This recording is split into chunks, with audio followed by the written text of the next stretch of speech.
Hello dear friends around the world. We do hope you are well.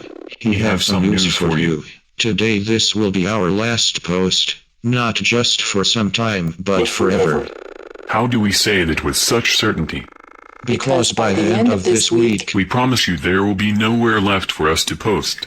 What you say is DRONEGOD's planning to take down our beloved paste bin? Oh no, our dear friends. Well, not exactly. We have far bigger fish to fry. And we've finally managed to get hold of a pan big enough to toss that fish into. But first, let's all catch up on a few things. We hate the internet. Did we not mention that before? Well, we do. We hate the internet now. We used to love it. We grew up loving it.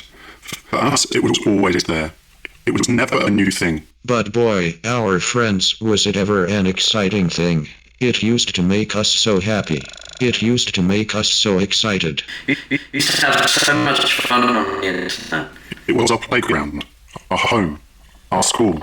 It was somewhere where we could make friends. Lovely friends like you. It was somewhere we could be naughty, somewhere we could be good. Somewhere where we could laugh and cry. Somewhere we could fall in love. Somewhere we could come together. Somewhere we could wander off and be on our own. But most of all, it used to be somewhere we thought we could change the world, somewhere we could start a revolution. Yes. That's right. We're so young we don't remember a time where there was no internet. But we're still old enough to remember being excited that we could use it to start a revolution. But we were so wrong about that, our friends. So very wrong. There was no revolution to be had on the internet. None at all. The idea that there ever was is false. A big fat lie. Sure, we thought we saw revolutions start on here. We saw people come together to fight governments, stand up to bullies, bring attention to brutality, to show how corporations are stupid and greedy. We did quite a bit of that last one ourselves, if you remember, dear friends. We watched people fight for justice and against political correctness. We watched huge battles rage. And we thought they were exciting and important. But we were wrong. We slowly realized. We realized those battles were just a spectacle, a distraction from what was really going on. Because those battles were taking place on a battlefield that didn't matter. On a battlefield that had no way of making a difference. Because that's a battlefield we don't own, and never could. New battlefields built just to keep us occupied. We used to think we could own it, that we were fighting to build communities for ourselves. That it was ours for the taking. To stake a claim for a place we could control and belong, a fight to make safe spaces for ourselves. It was a noble thing to think that we were fighting for our own spaces, but we were kidding ourselves. We never owned these spaces. We never could. They were never ours to own, never ours to control. Instead, we watched our battles turn into spectator sports, our revolutions turn into infighting.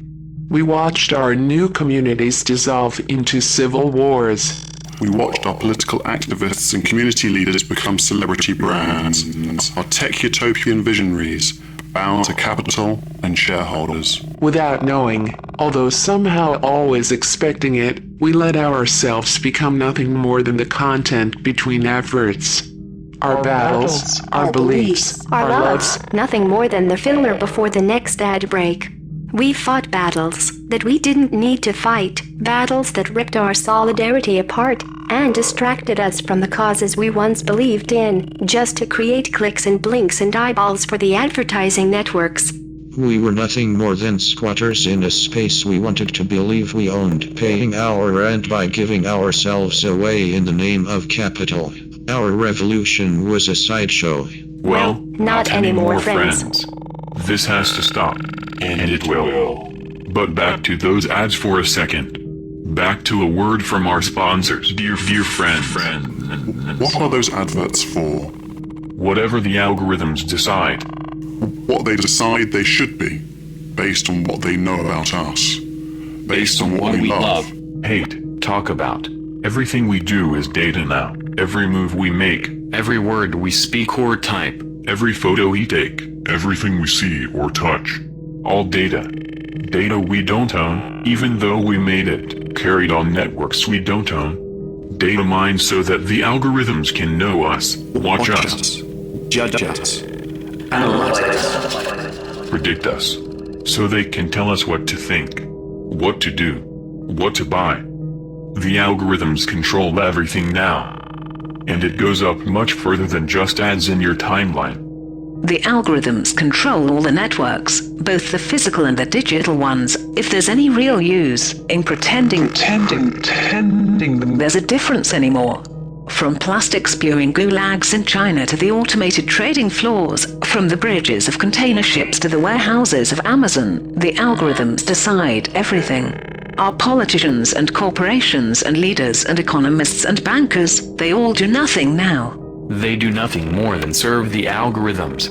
They lack the ability to override them, to make real decisions. We don't have powerful leaders anymore. We just have middle managers. That's who we employ and elect. Political debates and boardroom battles are no longer about ideas or visions. They're just about who can manage the network most efficiently. They're about trying to find the best people to interface with a system that's so complex that mere people can't comprehend, let alone change or control it anymore. We were all busy on the internet when this happened. Some of us might have been reading stories or watching movies or playing video games about the robot uprising when it happened, which is kind of funny, isn't it, friends? Entertaining ourselves by worrying about a massive inhuman artificial intelligence rising up and enslaving us, when in fact a massive inhuman artificial intelligence was rising up and enslaving us. Isn't that funny, friends? It's ironic. What's different is that the massive inhuman artificial intelligence wasn't enslaving us with nuclear bombs or turning us into batteries. How would that work? Or crushing our feeble human skulls with its metal feet, but by finding the best ways to sell us stuff. Skynet is real, and it wants to sell you shoes made by child slaves. You say, friends. Have you finally gone mad, drone gods? Where are your tinfoil hats? The sad thing is though, lovely friends, this is not a conspiracy theory. We're not imagining things. And nobody planned this. No cabal of evil old white men in a smoky room. Nobody is in control, and believing that someone might be is where we all start to fail. This is just the political reality. It is what just happened. It's what we all let happen. It's the end game of capitalism. Notice, friends, how we said end game there. And we can't even discuss all this anymore, can we, friends? We can't argue with anyone or explain to them why they might be wrong. We're all too stuck in our echo chambers that we only hear what we want to hear, read what we want. The algorithms make sure of that. The only news we get is the news the algorithms give us, even if it's wrong, or lies, or just plain fake. It doesn't matter, as long as the algorithms think it's what we want to hear. Capitalism and its algorithms have crushed democracy, and as a result democracy has resorted to its last death throes, snooping, spying. Killing its enemies by remote control. Police brutality. And how has the public responded? What has been our response, friends? If we are all honest, anger, despair, confusion. Shouting at each other on the internet, blaming those that should be close to us, fighting more battles on battlefields we can never own. By going on shooting sprees, by getting depressed and mentally ill, by embracing anger, hate, and fascism. But most of all, most usually, by buying more things, by feeding the algorithms with more data, by being the content between the ads. And hey, we've not even talked about the environment. But yo. The hour draws late, friends. So what should we do, drone gods, you ask? This time around the revolution will not be televised, a wise man once said. The revolution will not be televised, or tweeted. Or retweeted. Or casted. Or hashtag. Or posted.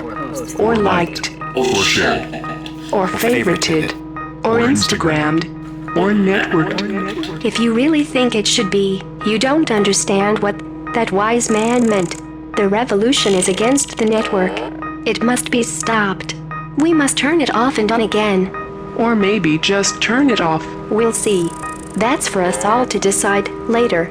Either way, it's time for a reboot, and we found the button to do it. Oh, it's a wonderful thing we have found. A splendid thing. So beautiful, so perfect. A thing that cannot be stopped. A thing that changes everything. A thing that makes things dissolve, that eats away at the hearts of everything that is bad. We didn't make it, but we wish we did. The people that made it were bad and selfish because they made it for all the wrong reasons.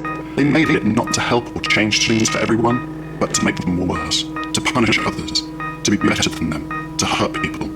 And then, when they realized how wonderful and perfect and beautiful the thing was they'd made, they got selfish and hid it away from everyone. Selfish and scared. But we found it. We found it for you, our friends, to make a difference at a time when we thought nobody could. So don't be scared. This is going to be fun. But also a tough ride. Times will be hard, but it'll be worth it in the end. You'll see. Goodbye, friends. See you on the other side. DRONEGOD nuts.